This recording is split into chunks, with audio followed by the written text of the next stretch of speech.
Hey, I want to talk spiritual today for those that are on my page that are spiritually inclined, and I think there's a lot of us on here because you know that I'm spiritual in my content if you've been following me for any length of time.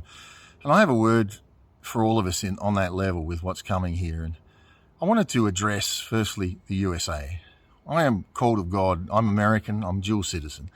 I'm called of God for America. I know why God has me there. I know what I'm to do, and I know there's going to be a move of God.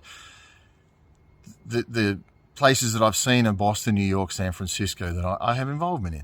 And I wanted to talk today to some of you because I think in some of you, you know, something's just pulling inside of you that you know there's more. You know there's more for what's going on here.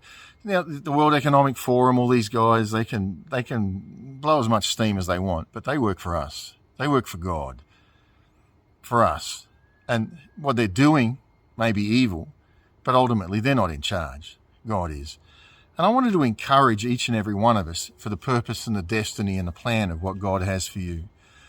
I believe this year I'll be back in the USA and taking steps in the direction further of what God had for my life to fulfill it. I wish we could all sit on a sofa in a room and chat about it. We'd have a ball of a time. Some of you folks are just amazing people. I know from the comments that come back, and maybe one day we will. But you know, I wanted to just say that in each and every one of us, this is not a move of God that is religious. This is not something that is owned by organized church, because the organized system of church is no different to the system that is persecuting us all. I'm talking about I can only express it as a romantic move of God. Why do I share romance stuff? Because I believe in all of us, there needs to be some sort of spark of romance that comes up, and that actually switches us on to God. I've had some misunderstanding from that. I've had, just silly stuff, silliness, threats, all sorts of things, People get that stuff, but it's irrelevant to me because I'm focused on where I'm going. And those that are in, and those that are out, are out.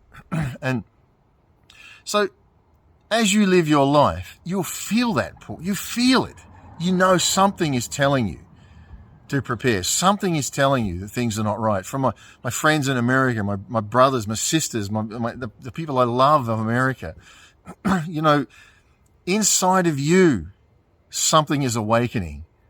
And as it awakens, it's so important that you just allow it to be everything that it can be.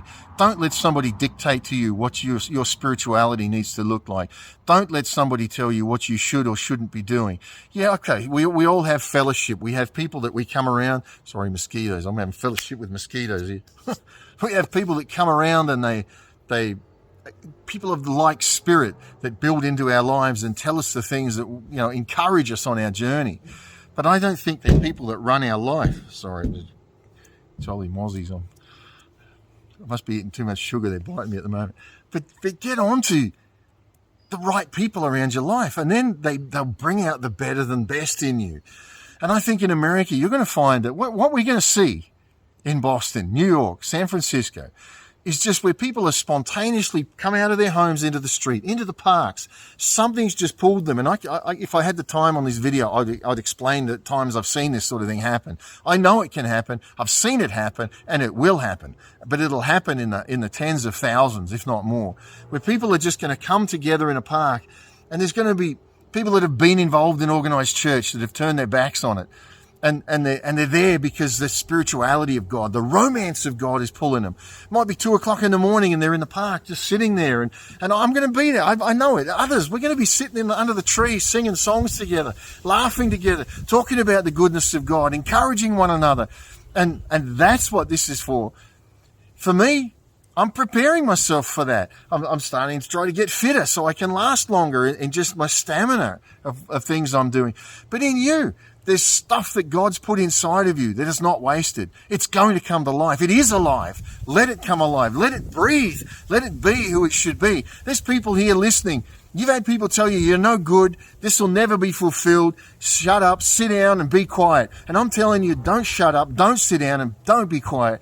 Stand up and speak. Stand up and speak what God's put in your life and do what he's told you to do. It mightn't be God saying, I'm telling you to do this. But it's something that's inside of you, the fire, the passion of what life is. Do it. Get to the people around you and just put into the life of the Spirit of God.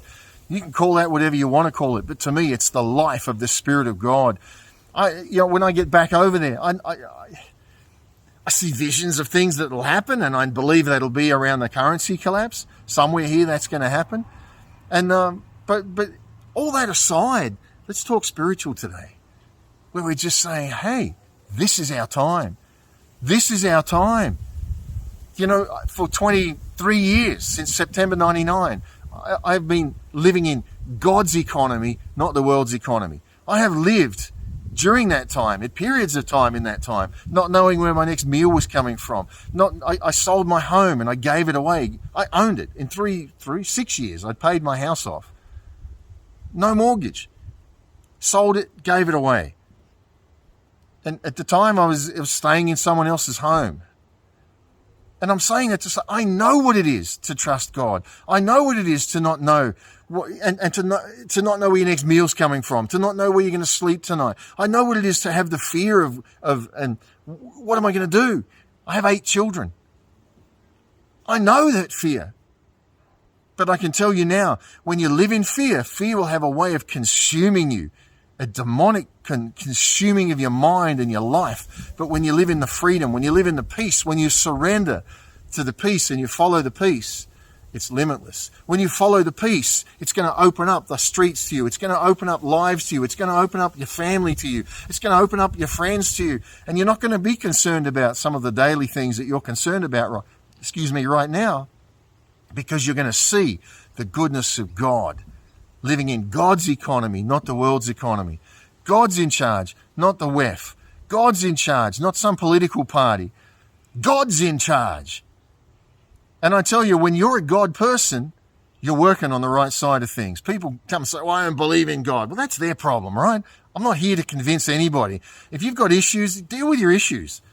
Usually the people that are saying that are people that are head people. They can't get God in their head. Oh, I can't understand God because he doesn't do this. No, you know what it is for you? You don't know what romance is. You're dead on the inside with romance.